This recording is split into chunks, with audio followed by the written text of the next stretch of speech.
I famously said 50-50 or bust, right? And I meant that financially, spiritually, emotionally. I And remember there's that. just a lot of days that I have 10% and I need him to be 90. There's days I don't have shit and I need him to be 100. It's a trauma response. And 50-50 is I'm not going to be vulnerable enough to trust you with 100% of anything, She not my admitted heart, it. not my cash. And when I started to really address that, and I was like, do you want to pay whole mortgage? I thought I was about to die.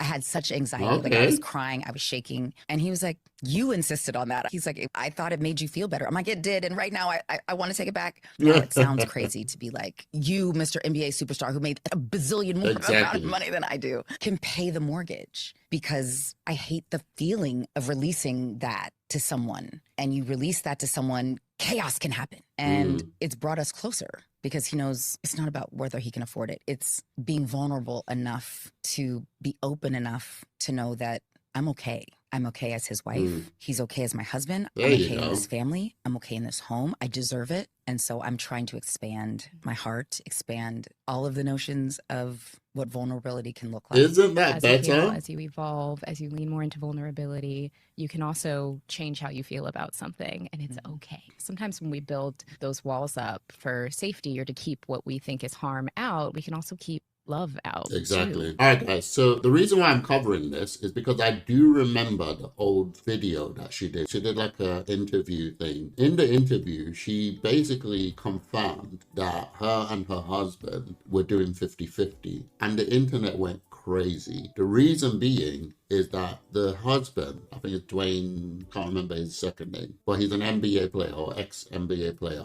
And he was worth like over 200 million or something crazy like that. And she was only worth like 30 million or like between 30 and 50, something like that. She was only worth like a quarter of his income. And the internet went mad because they were like, wait, why are you doing 50-50 when the guy can pay for everything? And she admitted that she just admitted it again, but she said she wanted this. This is what she decided the relationship to be. And it's really funny for her to have come full circle to admit that this was a trauma response. This was her shielding her heart. This was her defending herself. This was her trying to stop something from happening. And the husband went along with it like, well, okay, if that's what makes you happy, then sure. First thing I want to say is that, look, from her point of view, there is no problem with her changing her mind. It's good to change your mind. A lot of times we think a certain way when we're younger, and then when we grow older, sometimes a lot of young people realize why their parents speak a certain way to them. They're like, oh, so this is why my